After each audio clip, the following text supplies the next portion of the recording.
जय मसीह। परमेश्वर का मैं फिर से धन्यवाद देता हूं कि उसने फिर से यह अवसर दिया कि हम बाइबल अध्ययन को जारी कर सके।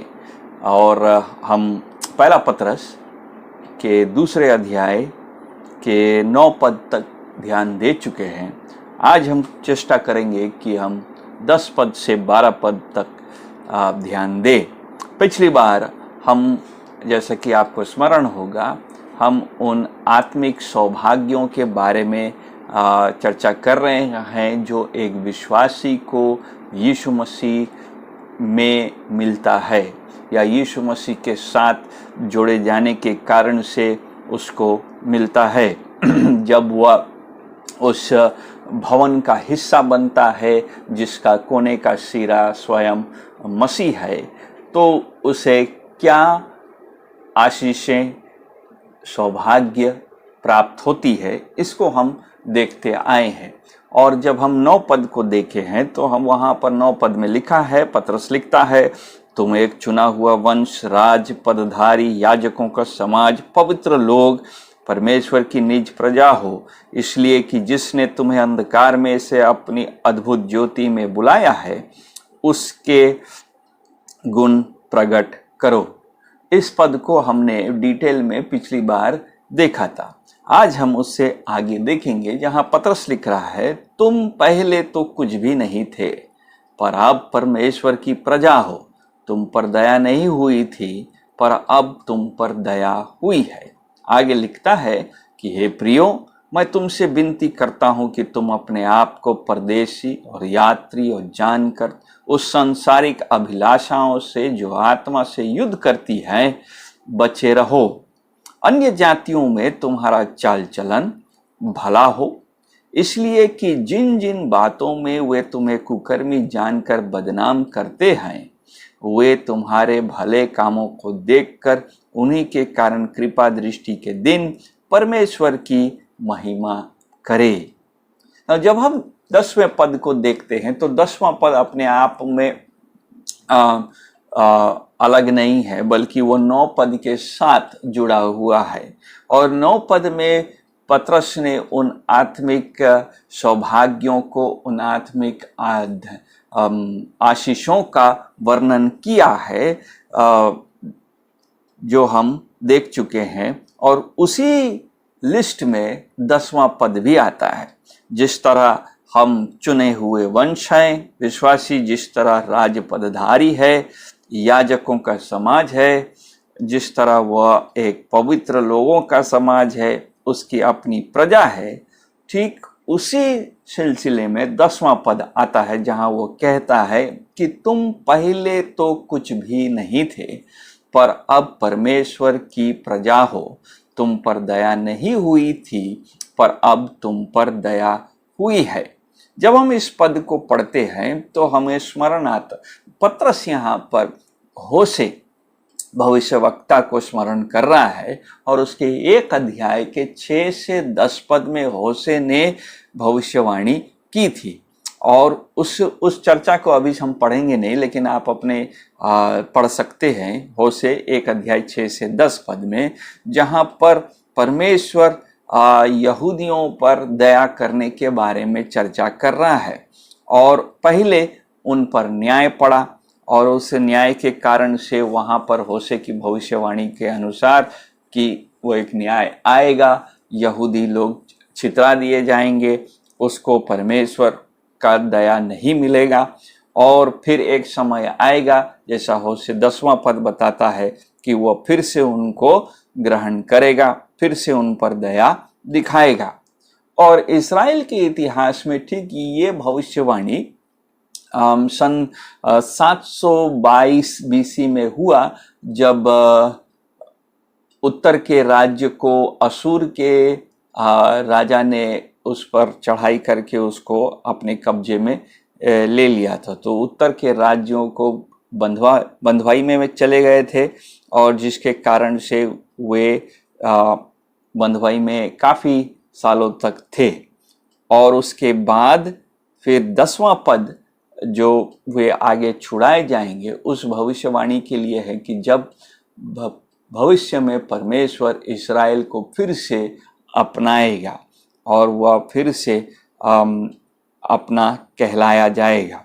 नाउ ठीक इस पद को पतरस ने नए नियम के कलीसिया के लिए प्रयोग किया है, बल्कि नए नियम के अन्य जाति कलीसिया जो यहूदी नहीं है उनके लिए प्रयोग किया और ये समझाया कि किस प्रकार हम पहले परमेश्वर के नजदीक नहीं थे, परमेश्वर के प्रजा नहीं थे, अविश्वासी परमेश्वर के प्रजा नहीं है, वे परमेश्वर के लोग, दया के पात्र, उसके अनुग्रह से पाते हैं और होते हैं। और परमेश्वर जब अनुग्रह करता है उन पर, तभी वे उसकी प्रजा बनते हैं। इसके बारे में पूरा पुराना नियम और नए नियम के पूरे सब हिस्सों में हम परमेश्वर की दया दिखाने के विषय में कई बार पढ़ सकते हैं। और यह दया साधारण दया नहीं है जो वह आम आदमियों पर दिखाता है, निश्चय आम आदमियों पर दया दिखाता है, परंतु विश्वासी जब चुने जाते हैं तो उन पर विशिष्ट दया की जाती है। कॉमन मर्सी से वो अब सेविंग मर्सी की ओर, उस पर सेविंग मर्सी होता है, यानी कि दया, बचावकारी दया दिखाया जाता है। और ये केवल उन पर होता है जो चुने हुए हैं। और इसका अर्थ क्या है कि उन पर दया इसलिए इन बातों के लिए हुआ है कि नंबर 1 कि उनके पाप क्षमा होते हैं, और दूसरा कि वे परमेश्वर के न्याय और अनंत काल के दंड से बचते हैं। इसके बारे में हम पौलुस के कई पत्रियों में इसका जिक्र को बार बार पढ़ते हैं। और वहाँ लिखा है कि तुम पर दया नहीं हुई थी, पर अब तुम पर दया हुई है। सो पतरस इस बात को स्मरण कर रहा है कि अब जो दया हुआ है यह परमेश्वर की अनुग्रह से हुआ है और यह उसके बचावकारी कार्य के कारण से हुआ है। सो ये दया एक आत्मिक दान है, ये एक आत्मिक सौभाग्य है जो एक विश्वासी को प्राप्त होता है। नाउ जब ये सौभाग्य उसको प्राप्त होता है तो उसके लिए क्या होना चाहिए, अब उसका रेस्पॉन्स क्या होना चाहिए। जो स्पिरिचुअल प्रिविलेज, जो आत्मिक सौभाग्य उसको मिला है, ये विश्वासी इसका क्या करेगा। इस सेक्शन में अर्थात 11 से 12 पद में इसी के बारे में पतरस हमको शिक्षा देता है। और 11वें पद में वह हमको सिखाता है कि हे प्रियो, मैं तुमसे विनती करता हूं कि तुम अपने आप को परदेशी यात्री जानकर उन सांसारिक अभिलाषाओं से जो आत्मा से युद्ध करती है बचे रहो। जब हम इन पदों को पढ़ते हैं, विशेष करके ये 2 पदों को पढ़ते हैं, तो ये समझ में आ जाता है कि कलीसिया प्रारंभ से ही, जब से वह सिरजी गई है, तब से ही वह संसार का विरोधी रहा है और संसार ने उसको कभी भी ग्रहण नहीं किया है। इसलिए मसीही विश्वास संसार के लिए एक आलोचना का विश्वास निरंतर रहा है। लोगों को वो पसंद नहीं है और उसका मूल कारण है क्योंकि बाइबल ही बताती है कि वह संसार से उत्पन्न हुआ ही नहीं है। इस कारण से चाहे वो पतरस के युग में हो, चाहे हमारे युग में हो, यह सच्चाई सब समय है कि हम जिस युग में रहते हैं, हम सब समय संसार विरोधी युग में हैं। इस कारण से पतरस पाठकों को बहुत प्रेम के साथ और उनको उत्साहित करने के लिए, एनकरेजमेंट देने के लिए शब्द प्रयोग करता है, हे प्रियो। पतरस एक प्राचीन है, एक प्रेरित है और वह अपने अगुओं को आज्ञा देने का स्थान रखता है, जगह रखता है, परंतु वह आज्ञा नहीं देता बल्कि उनको प्रोत्साहित करता है, पाठकों को यह स्मरण दिलाता है कि जबकि वे परमेश्वर के बचावकारी प्रेम को चख चुके हैं, जबकि वे उस भवन में जोड़े जा चुके हैं, जबकि उन्होंने उस चुनाव को अपने जीवन में महसूस और ग्रहण किया है, तो उनका उत्तरदायित्व है कि वे अब आज्ञा मान करके उस प्रेम को दिखाएं। अर्थात इस कारण से वो लिखता है, हे प्रियो, मैं तुमसे विनती करता हूं। और विनती करने का उद्देश्य यह है कि वह प्रेम जो परमेश्वर ने उनको दिया है वह आज्ञा मान करके पूरा किया जा सके। और यह शब्द बाइबल में प्रिय शब्द और विनती करने के बारे में ये कई बार प्रयोग किया गया है। पौलुस ने रोमियो की पत्री के 12 अध्याय के 1 पद में प्रयोग किया, जहाँ पर वो कहता है, मैं तुमसे विनती करता हूँ कि तुम परमेश्वर के योग्य चाल चलो। रोमियो की पत्री और उसका 12 अध्याय का 1 पद हम उसको पढ़ लेंगे। 12 अध्याय का 1 पद में वो लिखता है, हे भाइयों, मैं तुमसे परमेश्वर की दया स्मरण दिलाकर विनती करता हूँ कि अपने शरीरों को जीवित और पवित्र और परमेश्वर की भावता हुआ बलिदान करके चढ़ाओ। तो उसी प्रकार पतरस भी यहाँ पर विनती करता है, और विनती करते समय वो बताता है, स्पष्ट करता है, जिसको वो 1 पद पहला अध्याय के पहले अध्याय के पहले पद में भी कहा कि वे तुम अपने आप को परदेशी और यात्री, एलियन और स्ट्रेंजर्स कहा गया अंग्रेजी में, समझ करके जानकर उस सांसारिक अभिलाषाओं से जो आत्मा से युद्ध करती है बचे रहो। पतरस उनको स्मरण दिला रहा है कि यहाँ पर जब वो इस संसार में हैं तो वो संपूर्ण रीति से, पूरे रीति से संसार के वास्तव में नहीं है।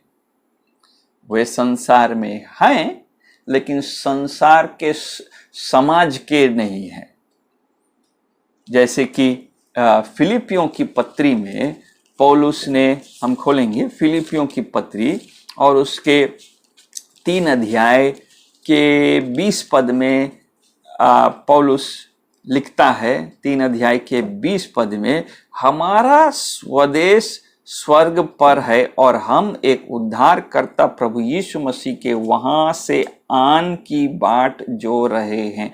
हमारा स्वदेश स्वर्ग पर है, कहने का मतलब है कि हम जो है, हमारी नागरिकता जो है, अंग्रेजी में सिटीजनशिप इज इन हेवन, हमारी नागरिकता जो है वो स्वर्ग की है, वो हमारा घर है, वो हमारा स्वदेश है, और यह संसार परदेश है। यहाँ हम विजिटर्स हैं, यहाँ हम यात्री हैं, यहाँ हम कुछ दिनों के लिए आए हैं, और यहाँ के यह हमारा स्थायी स्थान, स्थायी जगह नहीं है। यही बात इब्रानियों की पत्री के 13 अध्याय, इब्रानी के 13 अध्याय में भी हम पढ़ सकते हैं। इब्रानियों की पत्री और उसका 13 अध्याय और 14वां पद में इब्रानी का लेखक लिखता है, क्योंकि यहाँ हमारा कोई स्थिर रहने वाला नगर नहीं, वरन हम एक आने वाले नगर की खोज में हैं। और आगे वो लिखता है, इसलिए हम इसके द्वारा स्तुति रूपी बलिदान, अर्थात उन होठों का फल जो उसके नाम का अंगीकार करते हैं, परमेश्वर के लिए सर्वदा चढ़ाया करें। यही बात 11 अध्याय में भी हमको मिलता है। 11 अध्याय के 13वां पद में हम पढ़ते हैं, ये सब विश्वासी की दशा में मरे और उन्होंने प्रतिज्ञा की हुई वस्तुएं नहीं पाई, उन्हें दूर से देखकर आनंदित हुए और मान लिया कि हम पृथ्वी पर परदेशी और बाहरी हैं। यहाँ इब्रानी का लेखक उन विश्वासियों के बारे में बात कर रहा है जो अब सो रहे हैं, विश्वास में हैं, और ये पुराने नियम के उन लोगों के लिए है जो उस समय तक यीशु मसीह को नहीं देखे हैं। उन्होंने विश्वास किया कि वे उससे अवश्य मिलेंगे, और इसी विश्वास में वे प्रतिज्ञा, विश्वास में वो थामे रहें और उन प्रतिज्ञाओं को अपने जीवन में लागू किए। और इस कारण से इब्रानी का लेखक यहाँ लिखता है कि उन्होंने ये सब, अर्थात ऊपर में दिए गए 11 अध्याय के सब, चाहे वो अब्राहम हो, चाहे वो सारा हो और बाकी लोगों का नाम है वहाँ पर, तो उन्होंने क्या समझा, वे आनंदित हुए और वे क्या मान लिए कि पृथ्वी पर वे परदेशी और बाहरी हैं। और 14 पद बताता, जो ऐसी ऐसी बातें कहते हैं वे प्रकट करते हैं कि स्वदेश की खोज में हैं, और जिस देश से वे निकल आए थे यदि उसकी सुधि करते तो उन्हें लौट जाने का अवसर था। 16वां पद इंपॉर्टेंट है, पर वे एक उत्तम अर्थात स्वर्गीय देश के अभिलाषी हैं, इसीलिए परमेश्वर उनका परमेश्वर कहलाने में उनसे नहीं लजाता, सो उसने उनके लिए एक नगर तैयार किया है। इब्रानी का लेखक स्पष्ट करता है कि विश्वासी जब यीशु मसीह पर विश्वास करता है, उसके अनुग्रह से उस विश्वास को थामता है, तो वह यह विश्वास करता है कि यह पृथ्वी उसका घर नहीं है, वह एक परदेशी है, वह एक कम दिनों के लिए यहाँ समय बिता रहा है, वह एक यात्री है। और यही सब पतरस ने प्रयोग किया, और साथ में उसने कहा वे परदेशी और यात्री हैं, अर्थात वे यहाँ कुछ दिन के लिए आए हैं, और उनको क्योंकि उनके पास एक दूसरा स्थान है, जैसा इब्रानी बताता है कि स्वर्गीय देश है जिसके वे अभिलाषी है। ये यात्री लोग जानते हैं कि उनके लिए एक देश है, स्वदेश जो है जिसके लिए वे अभिलाषी हैं, वहाँ वे एक दिन जाएंगे, वहाँ वो एक दिन जाएंगे। और ऐसा विश्वास करने के कारण से परमेश्वर उनसे नहीं लजाता है। लेकिन यहाँ साथ में, परंतु जब वे इस पृथ्वी पर हैं तो उनको क्या करना है? अभी तो पहुंचे नहीं है, अभी हम परदेशी हैं, अभी हम स्वदेश गए नहीं हैं। तो जब हम परदेश में हैं तो हमको कैसे रहना है? वहां लिखा है कि अपने आप को परदेशी यात्री जानकर सांसारिक अभिलाषाएं, 2 शब्द है, सांसारिक अभिलाषाएं से आखिरी शब्द बचे रहो। ये सांसारिक अभिलाषाएं जो आत्मा से युद्ध करती हैं, बचे रहो। पतरस वहां पर अपने पाठकों को, पढ़ने वालों को स्पष्ट करा रहा है कि उन्हें सांसारिक अभिलाषा से बचे रहना है। लेकिन बचे रहने से पहले यह समझना होगा कि बाइबल सांसारिक अभिलाषा के बारे में क्या शिक्षा देती है और इसका परिभाषा क्या है।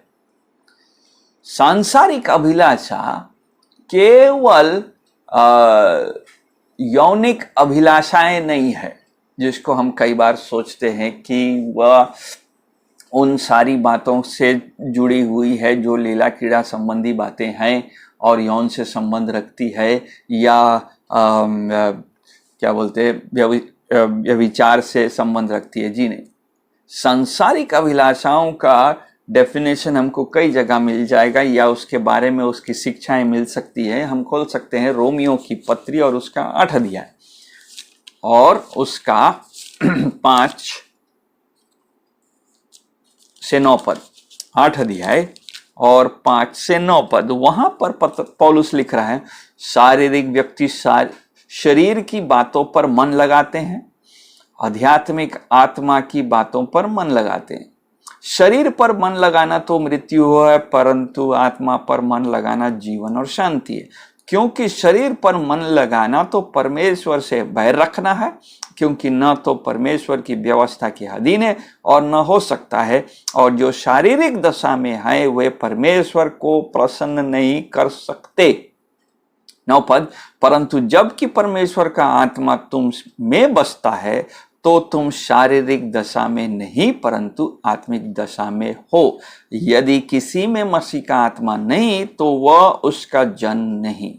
इन पदों से हमको यह समझ में आता है कि जो हम पत्रस जिन सांसारिक अभिलाषाओं के बारे में बात कर रहा है, पौलुस उसको रोमियो में शारीरिक मनुष्य के परिभाषा में कह रहा है कि यह व्यक्ति जो शारीरिक है वो इन अभिलाषाओं में फंसा हुआ है और उसका मन उन बातों पर है जो परमेश्वर के ओर से नहीं है और परमेश्वर की व्यवस्था के अधीन भी नहीं है, और वो शारीरिक दशा में होने के कारण से वह परमेश्वर को प्रसन्न नहीं करता। आगे उसी अध्याय में 12 और 13 पद में लिखता है, सो हे भाइयों, हम शरीर के कर्जदार नहीं ताकि शरीर के अनुसार दिन काटे।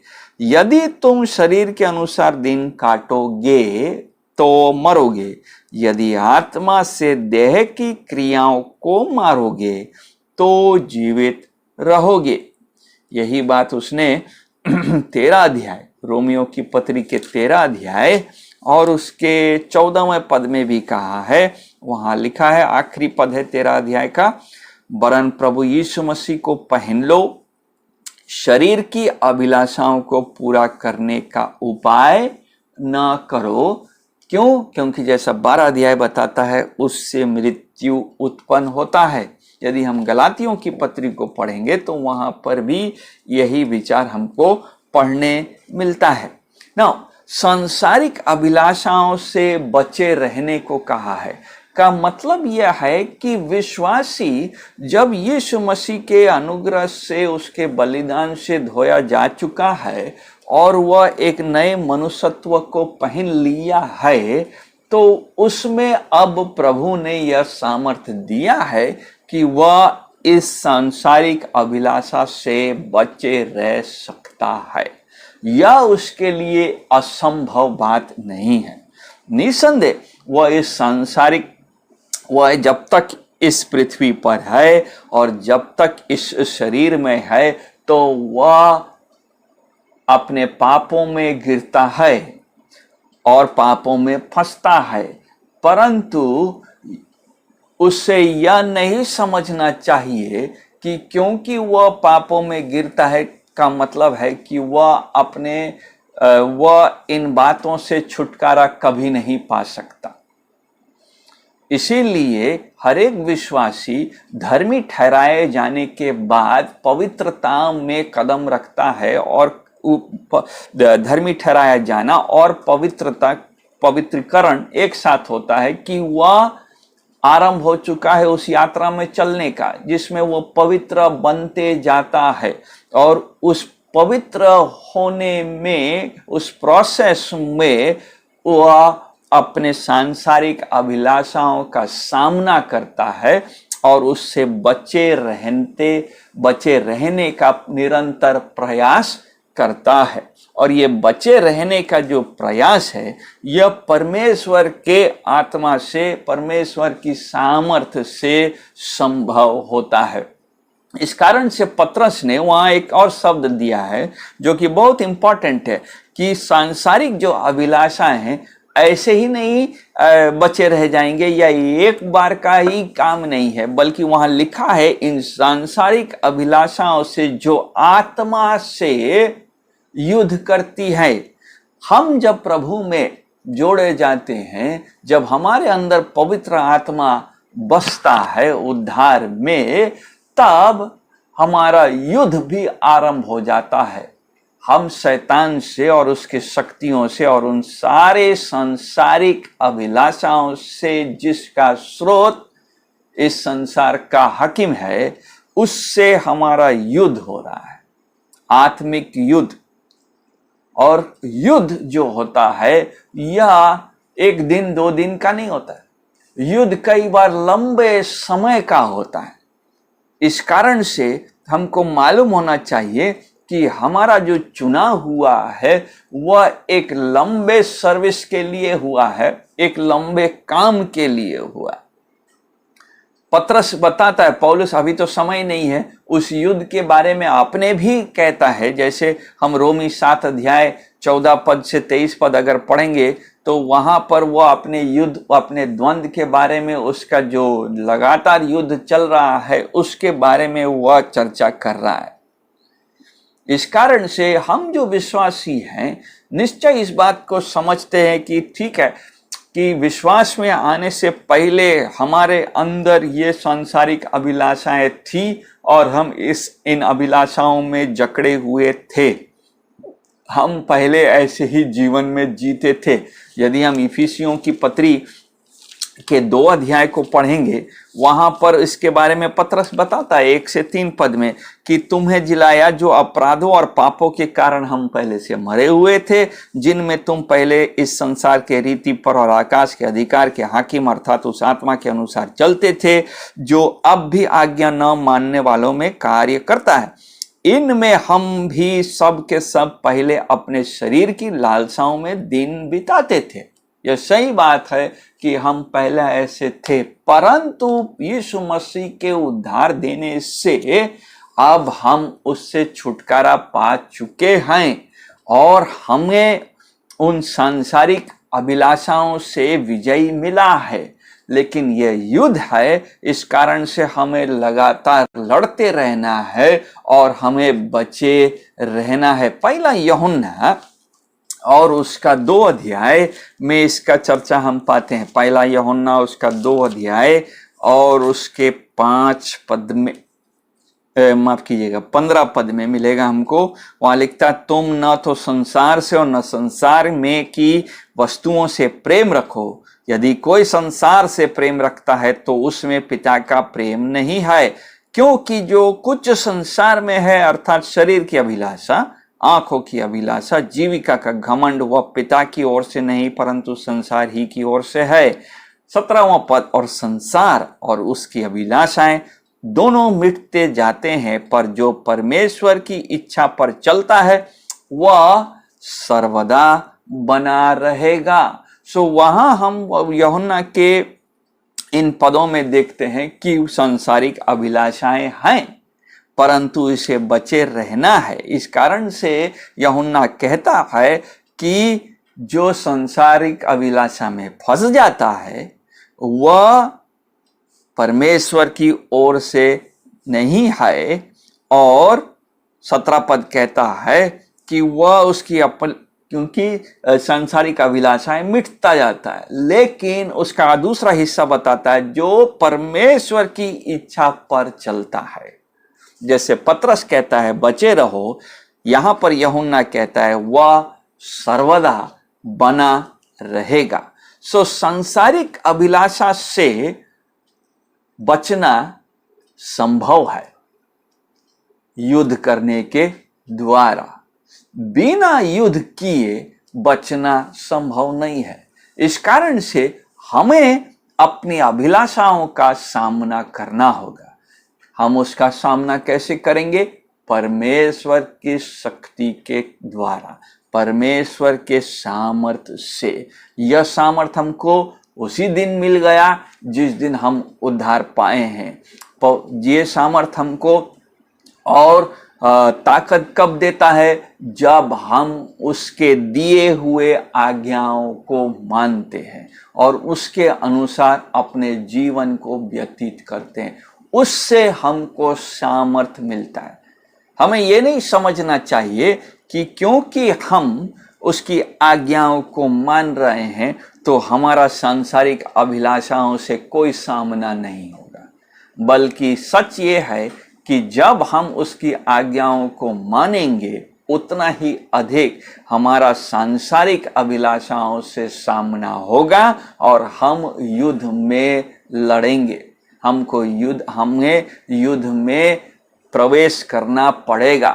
हमको वॉर में जाना पड़ेगा, लेकिन परमेश्वर हमको ये आश्वासन देता है कि वह उस युद्ध में जीत हमको देता है। 12वां पद में जल्दी से जाएंगे, वहां लिखा है कि अन्य जातियों में तुम्हारा चाल चलन भला हो, इसलिए कि जिन जिन बातों में वे तुम्हें कुकर्मी जानकर बदनाम करते हैं, वे तुम्हारे भले कामों को देखकर उन्हीं के कारण कृपा दृष्टि के दिन परमेश्वर की महिमा करे। कहने का तात्पर्य यह है कि जब विश्वासी इस संसार में रहता है तो वह एक गवाही बन के रहता है, उसका चाल चलन एक गवाही है।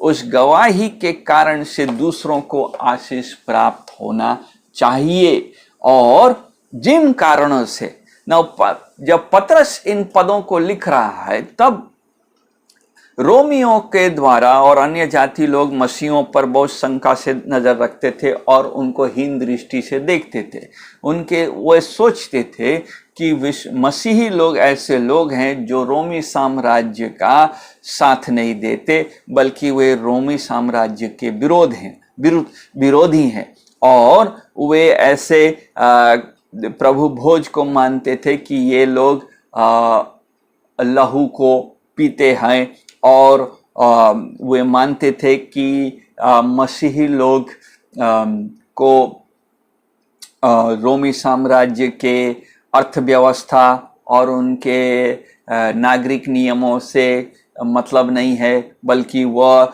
रोमी साम्राज्य को तोड़ना चाहते थे। इस कारण से पतरस यहाँ लिख रहा है, ऐसे सोच को हटाने के लिए हमारा अपना गवाही सही होना चाहिए, तुम्हारा चाल चलन भला हो। कैसे? जिन जिन बातों में वे तुम्हें कुकर्मी जानकर बदनाम करते हैं, तुम्हारे भले काम को देखकर उन्हीं के कारण कृपा दृष्टि के दिन परमेश्वर की महिमा करे। ये कृपा दृष्टि के दिन वास्तव में पुराने नियम से लिया गया है। इसको हम निर्गमन में भी पढ़ सकते हैं और न्यायियों की पुस्तक में भी पढ़ सकते हैं, यशाया में भी पढ़ सकते हैं। और वहां पर वो सब समय मसीह के आगमन के लिए प्रयोग किया गया है। और उस मसीह के आगमन का उसके साथ दो बातें जुड़ी हुई हैं। ये मसीह आता है या तो आशीष देने के लिए या न्याय करने के लिए। इस पद में वो पतरस इसको इस्तेमाल कर रहा है यह बताने के लिए कि यह उनके लिए एक आशीष का कारण हो, ताकि यह हमारा गवाही उनके उद्धार के लिए एक रास्ता बन सके। हम उद्धार नहीं देंगे, परंतु हमारे गवाही से परमेश्वर उन पर जब अनुग्रह करता है तो हमारा गवाही के कारण से वे मन फिरा सके, ऐसा पतरस समझा रहा है। सो ये कह रहा है कि हमारे भले काम को देख करके वह परमेश्वर की महिमा कर सके। इतिहास में ऐसा कई बार हुआ है जब लोग परमेश्वर के अनुग्रह में मन फिराए हैं और परमेश्वर की योजना के अनुसार मन फिराए हैं, परंतु उन्होंने ये गवाही भी दिया साथ में कि उनके मन फिराने के समय में उन विश्वासियों को देखने के कारण से वे मसीह पर विश्वास कर पाए हैं। उन विश्वासियों के जीवन ने उनको मसीह के प्रति आकर्षित किया है। और आज भी कई बार अविश्वासी विश्वास में जब आते हैं तो उनकी गवाही होती है कि वे दूसरे विश्वासी को देखे हैं, उनके जीवन की गवाहियों को देखे हैं, जिसके कारण से वे मसीह के कारण में आकर्षित हुए हैं। ये सच है कि मसीह ने अपने सार्वभौमिक इच्छा में उनको उसी रीति से अपने पास बुलाया, परंतु इनका गवाही उसमें बहुत बड़ा हिस्सा रखता है, जिससे वे उस विश्वास में खींचे चले आए। सो हमारे लिए क्या शिक्षा है? इन पदों से हम ये शिक्षा, दो चीजों को सीखते हैं। पहली बात कि हमको अपने सांसारिक अभिलाषाओं का सामना करना ही होगा और उससे बचना होगा। दूसरी बात उसी पद में लिखा है कि हमें हरदम ये समझ के साथ चलना चाहिए, जैसे पतरस के पाठक चल रहे थे, कि वे स्वदेशी नहीं है, वे परदेशी हैं, वे यात्री हैं। यहाँ पर वे यात्रा में निकले हुए हैं, लेकिन जब वे यात्रा में हैं, उनका एक स्वभाव है, इनका चाल चलन है कि लोग उनके आस बाकी लोग देख रहे हैं और उनके गवाही से दूसरे आशीषित होना चाहिए, या दूसरों के लिए वह गवाही लाभदायक हो सके। परमेश्वर को उनके गवाही से महिमा मिल सके। परमेश्वर करे कि यह पद हमारे जीवनों के लिए न केवल एक चेतावनी हो, बल्कि एक एनकरेजमेंट हो, एक प्रोत्साहन हो। ये पद हमें प्रोत्साहित करना चाहिए कि हमें भी इसी प्रकार का जीवन जीना है कि जब अन्य जाति हमारा चाल चलन देखे तो उसमें परमेश्वर की महिमा कर सके। परमेश्वर आपको आशीष दे। और यदि आपके मन में कोई प्रश्न उठता है तो कमेंट सेक्शन में अपने प्रश्न को अवश्य लिखें। हम उसे अगले सेशन में जरूर उसका उत्तर देने की चेष्टा करेंगे। धन्यवाद।